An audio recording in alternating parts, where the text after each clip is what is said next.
I've never done stand-up before, but sometimes something in the news happens that just makes you feel the need to stand up. Did you hear that the government recently prohibited the public health agency of our government, the CDC, from using 7 words in making their 2019 budget? Some of you heard about that?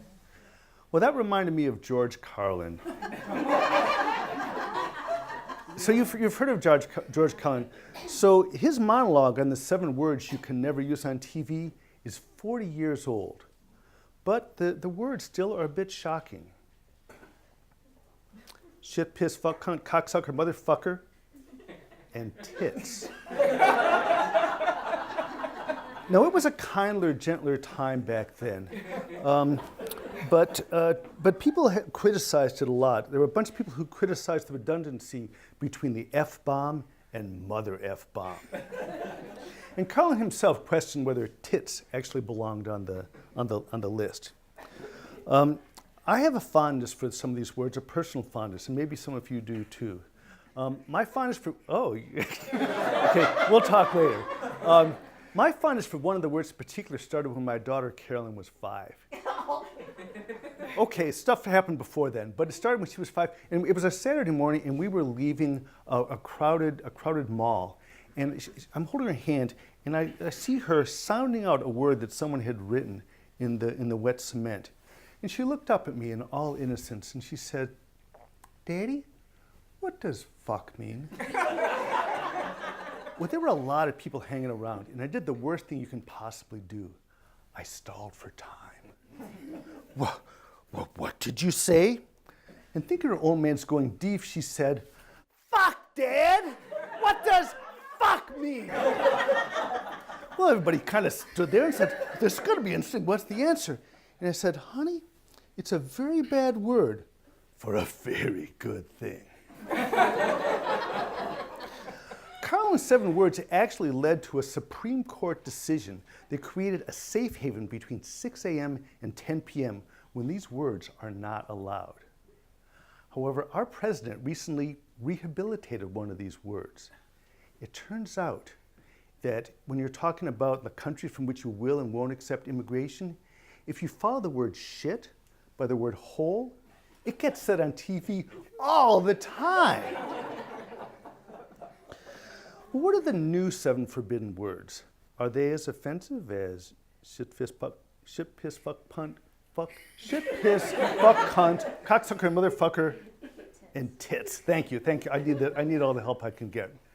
Well, the 7 words that you're not allowed to use in the CDC budget are evidence-based, science-based, vulnerable, entitlement, diversity, transgender, and fetus. Now, you can understand why some of these words might be offensive and need to be prohibited in government documents that might be seen by congressional interns or perhaps occasionally looked at by members of Congress. I'm not sure, though, that one of these words actually belongs on the list. Diversity. That's about differences, right? It's about having alternatives. Well, clearly the government needs to be able to use alternative facts when it makes its budgets. What if we took a cue from our president and paired a prohibited word with another word? In fact, what if we prepared one of these newly prohibited words with one of the old 7 words? Would that make them more acceptable? Let's see. Evidence-based cocksucker. Kind of spices up both terms, doesn't it? How about science-based tits? That'll get the high school boys' math and science scores up. The diversity piss. Kind of sounds like a new square dance. I think we're onto something here. The new and the old together. Vulnerable fuck. Evidence-based shit. Science-based piss. Entitlement cunt. Transgender motherfucker, vulnerable, diversity cocksucker, and fetus tits. I'd kind of like to see a motherfucking transgender fetus cunt in the CDC budget. Seems like a good use of tax dollars. Well, what if some of those CDC employees, and particularly the ones that are part of the deep state, what if they decided to do an end around this prohibition? What if they decided to use one of the old prohibited 7 as a secret code word for the newly prohibited 7?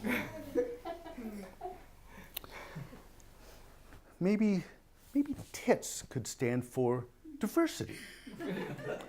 The CDC budgets $10 million to expand TITS in the workforce.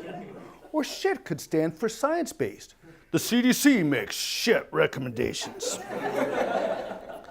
The new 7 forbidden words: evidence-based, science-based, vulnerable, entitlement, diversity, transgender, and fetus. We might find that sometimes we need to use the old 7 words to protect our right to use the new 7. Or maybe there's a way forward.